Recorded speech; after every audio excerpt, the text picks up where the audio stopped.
Bom, pessoal, eu tô aqui com 3 vídeos na timeline, então esse aqui é o vídeo que mostra a diferença de backlight, né? Quando você tem backlight, não tem. Na verdade, não fez muita diferença aqui no teste que eu fiz.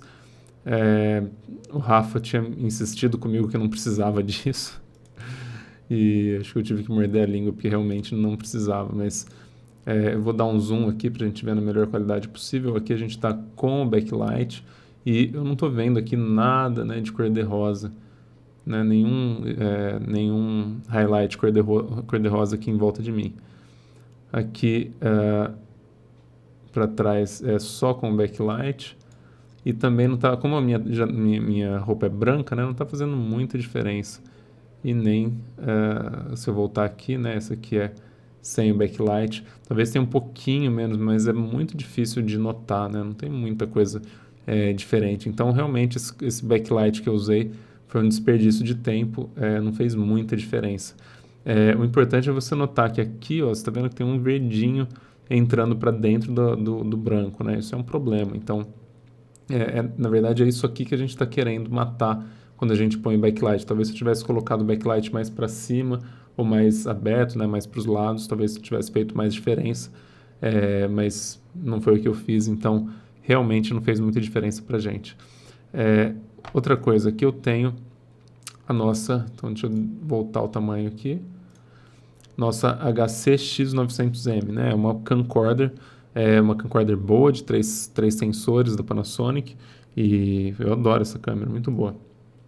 Então, aqui eu estou trabalhando com a íris aberta, o obturador em 1:60 e sem ganho, quer dizer que a exposição é a exposição natural desse sensor, o que a gente chama de exposição nominal. É o mínimo com que ele trabalha e é a carga ideal do sensor, então é 0 dB. Tem várias coisas aqui que a gente vê de diferença de uma câmera para outra. Essa câmera tem mais contraste e tal, né? Essa aqui é a GH2.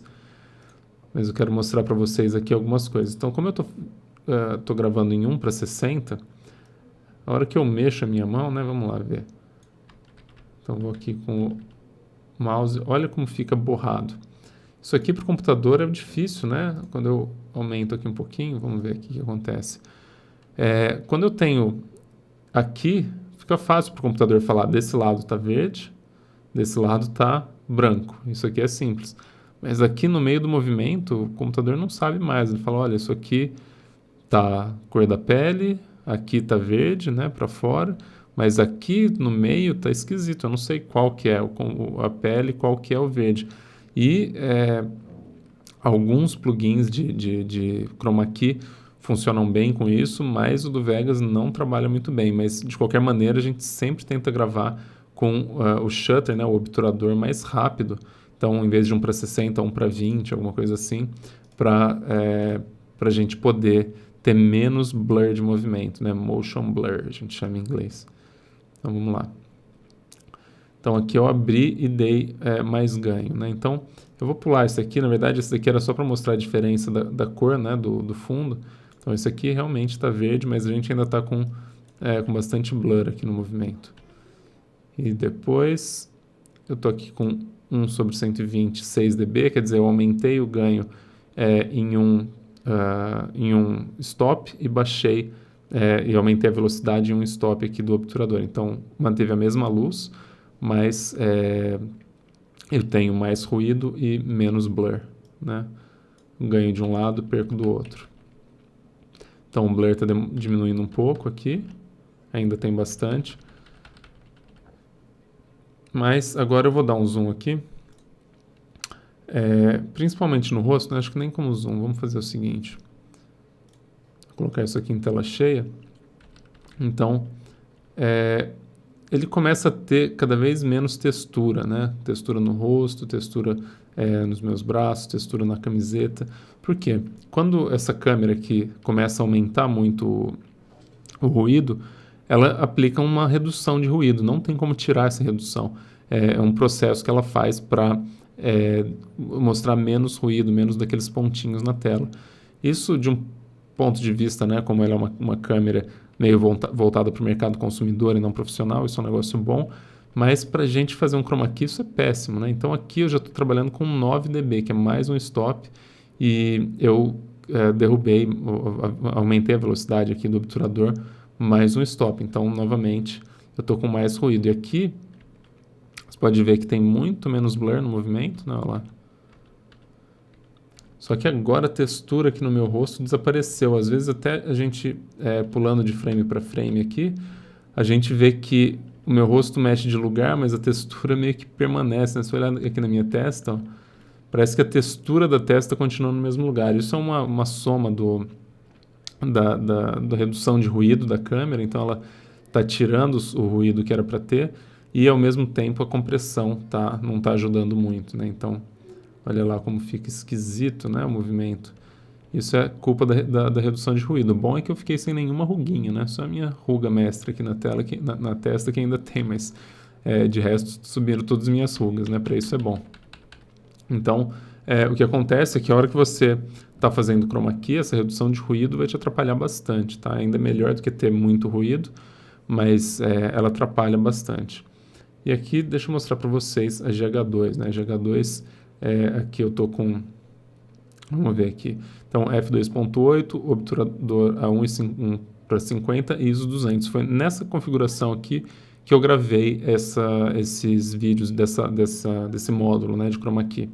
Então, todo o chroma key eu fiz nesse formato. Lógico, eu evitei fazer qualquer movimento brusco com a mão, porque olha que horror que fica. É óbvio que o software não consegue cortar isso aqui. Então, vamos lá para frente. Depois, eu dobrei a velocidade do obturador e dobrei o ganho do ISO. Quer dizer, ficou mais escuro por causa do obturador e ficou mais claro por causa do ISO. Quer dizer que eu tenho menos blur de movimento quando eu mexo a minha mão, mas eu tenho mais ruído. E essa câmera aqui não tem, eu posso desligar o redutor de ruído dela para trabalhar com ruído natural aqui no Vegas, né? Então, o que me interessa é isso. Então, vamos lá ver como ficou o movimento. Então, agora, olha lá, o blur de movimento está bem menor, né? 1 para 100, está metade do caminho que a mão estava percorrendo antes. Agora vamos lá, a gente está trabalhando f4.5, então eu mantive o obturador a 1 para 100 e fechei a íris, né? Então estou com mais coisa em foco, tenho mais detalhe no meu pano. Isso não é o que a gente quer o pano fora de foco o máximo possível. E eu estou trabalhando com ISO 800. O ISO 800 ele já dá mais detalhe aqui, já dá para ver mais. Vamos voltar lá. Vamos colocar aqui como desligar a escala. Então, já dá para ver mais um pouco de grão aqui com ISO 800, né? Você pode ver que tem esse ruído aqui em cima do preto, né? Esse ruído mexendo em cima do vermelho e tal. Isso aqui é o ruído do sensor com muita carga, né? 800 já é bastante carga. Então, vamos lá, pular para o próximo. Agora a gente está com f6.5, que eu fechei, e ISO 1600. 1600 é bastante ISO, cara, um ISO bem alto. E aí você pode ver aqui no escuro, por exemplo, que já tem bastante ruído. E mais importante do que isso, você pode ver que em volta do verde está com muito ruído, tá vendo? O que acontece? Quando você tem esse ruído em volta do verde, isso é o que cria uma fumacinha em volta da pessoa que está, onde o chroma key está sendo feito. Então, eu vou aplicar um chroma key aqui rapidinho.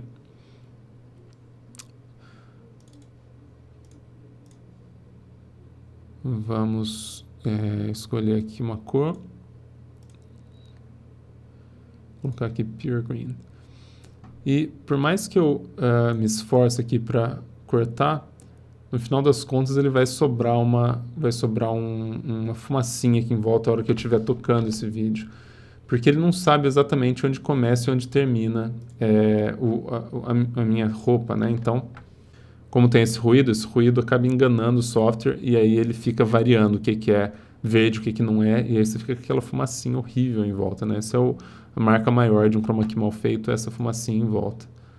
Quando você for escolher os settings, né, da sua câmera, então a primeira coisa que você vai fazer é decidir, você pode fazer o que eu fiz, escrever quais os settings que você está usando, aí você vai gravar vários diferentes, e aí você joga aqui no Vegas e tenta cortar um por um.